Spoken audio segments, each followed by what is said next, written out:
general relativity, step by step.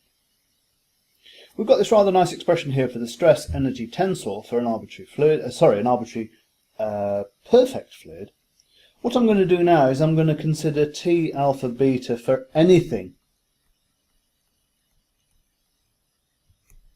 So I'm not just going to make the restriction to perfect fluids. I'm going to allow there to be stress. I'm going to allow there to be radiation pressure. There can be any physical phenomena at all. And I'm going to wonder how it changes. What I want to do is for an arbitrary stress energy tensor, I really want to work out the rate of change of these things. So I'm going to work out T00, I'm going to work out how that changes, equals what? Well, in order to do that, I need to set up my little control volume here, which is delta x, delta y, and in the third direction here it's delta z. So that's perpendicular. It's a three surface perpendicular to that nice time vector there. So if I start thinking about what happens to the energy in there, we've got that the total energy equals V for the volume. Well, never mind V, I'll write it out explicitly. Delta x, delta y, delta z times T00. That being the density, and this here being the volume. So what does that tell us?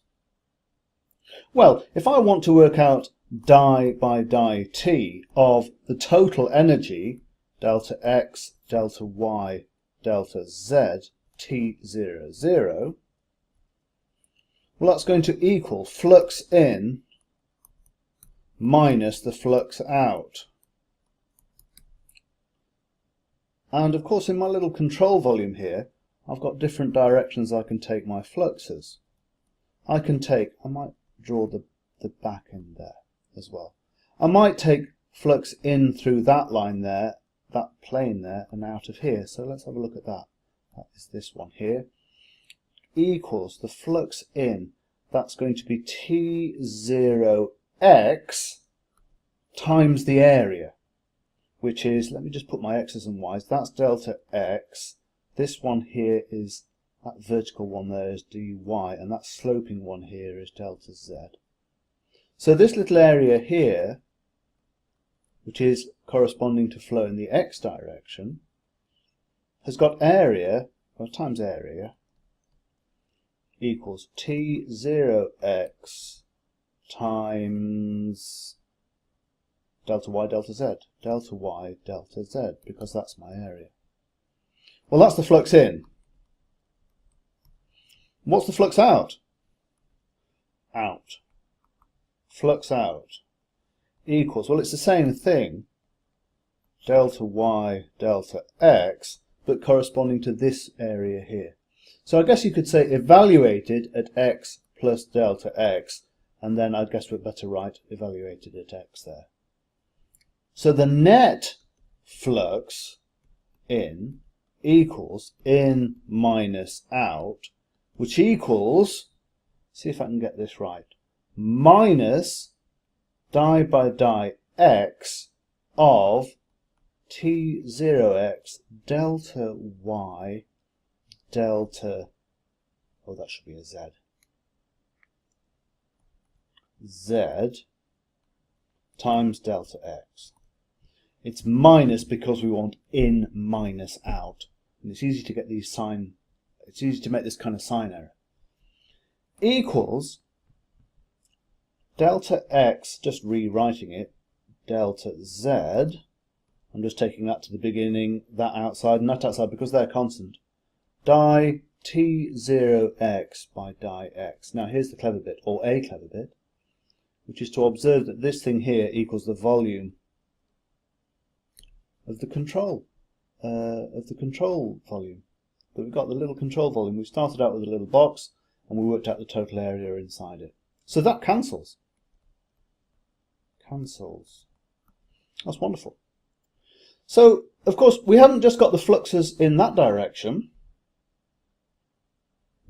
we haven't just got the fluxes in the x direction, we've got similar fluxes in the y direction going up here, and of course into the page we've got the z direction as well. And they're dead easy to work out. They are just other fluxes equals, again, delta x, delta y, delta z times minus this, 0 y by di y, minus delta x, delta y, delta z, di t0 z by di z. Is that a minus? That's a minus. So overall, cancelling out the control volume, or the volume of the control volume, we've got di t0 0 by di t minus di t0 y by di y minus di t0, oh, I'll start with the x, I guess. I was just copying this here, but we started with x. That's a y, di y, minus di t0 z by di z equals 0.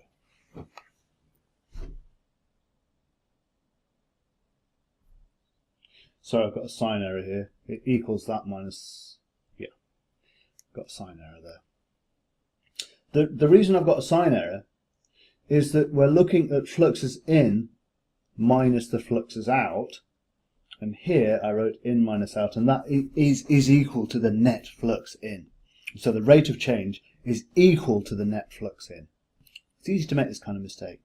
T00 0 by di t plus taking the other guys on the other side. You've always got this sign error. It's because you're differentiating going in the same direction as the flow of the fluid. Yeah, it's just a glitch in the matrix.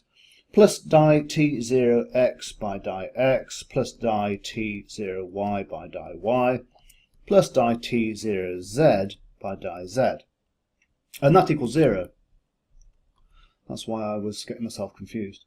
So I can express that quite succinctly as T0 alpha,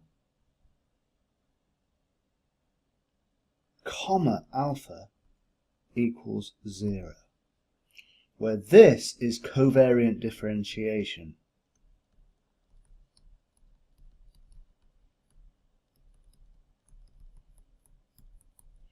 Okay, and of course the Einstein summation convention means that we expand this to being T0 0 0 plus T0 1 1 T0 2 2 plus T0 3 3 equals 0.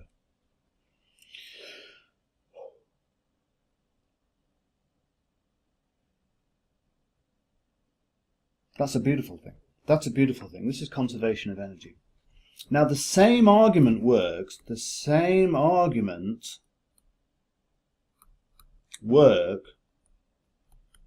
for momentum density.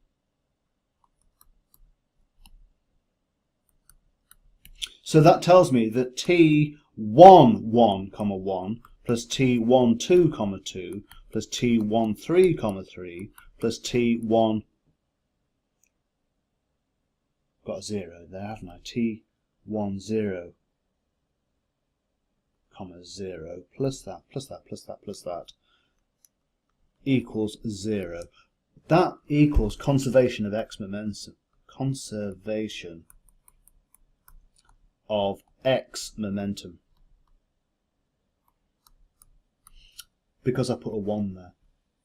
But I could put any number there as well. I could put 2 or 3 there, and it would be conservation of x or y or z momentum.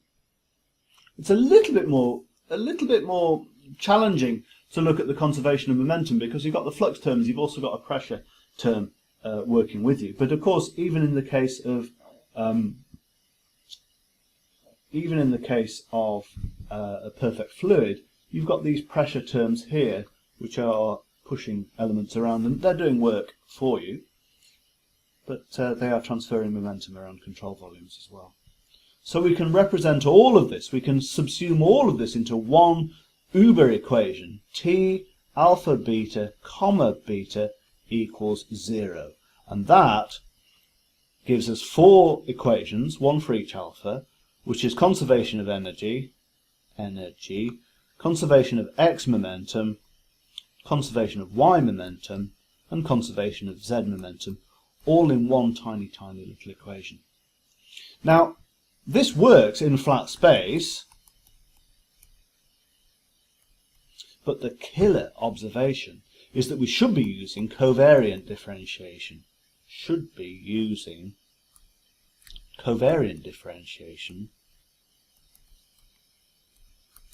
For use in arbitrary coordinate systems, and we'll use this later.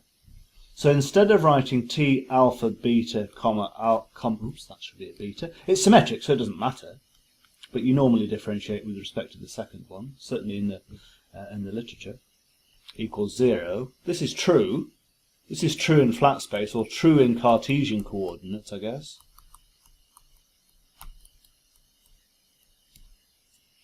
Should be writing as t alpha beta semicolon beta equals 0, and that's true in any coordinate system.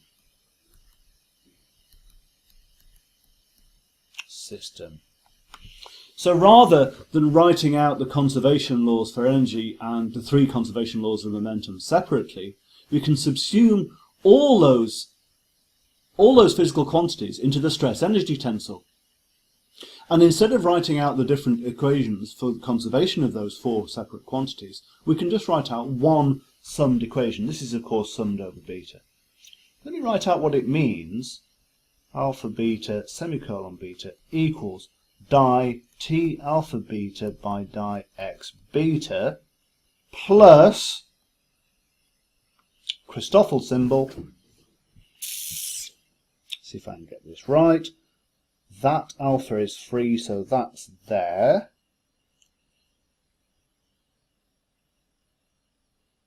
The beta is summed. Where was I? Yep, that alpha there. We need a new index. We've got alpha beta. We've used up one of those alphas there. That should be alpha beta gamma, which contracts down there. That beta contracts with this one. Plus, so we've done the first term. Just a minute. Here we go. We need that. What else do we need? That alpha is fixed there. We need to fix that one and sum there, there, and what's left we need to sum a beta. Is that right? Yes, it is. We've got the normal derivative here with respect to the coordinate system. And then what I'm going to do is I'm going to replace the first element and sum it there. I'm going to replace the second element and sum it there. Alpha's free, so it's free. Actually, I'll change colours.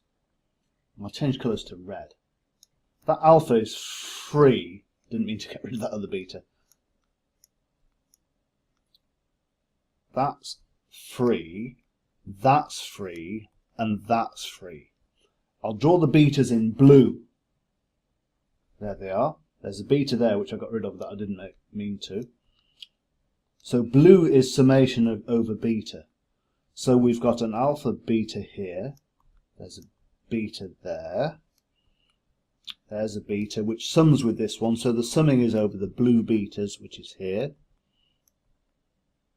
But that's a summation which occurs on the left-hand side as well. We've also got this new index gamma, which I'm going to draw in green. And that is a... Oops. How do I undo that? Maybe try Control Z. No. Oh, yes, it will. It's got rid of some of my betas now. What colour am I on? Let's go back to blue. Just get my betas right. Having difficulty with this control system here. Blue is there. Oh, that's green. Oh, let's try again. Blue. Blue beta. So the blue beta summation is present on the left-hand side of the equation and the right-hand side of the equation. Now I'm going to switch over to green, which I'm going to sum for my gammas, which are there and there and there and there. The green gammas are introduced by the Christoffel symbol on the right-hand side, because we need to sum over the relevant indices in the Christoffel symbol equation as well. So the green indices on the right hand side are introduced by the Christoffel symbol. The betas are summed anyway, and you can see that the sums are of two types. There's a sum here with an index of t and an index of the Christoffel symbol, and here's an internal summation within the Christoffel symbol caused by the repeated beta index. And this whole thing is equal to 0 by conservation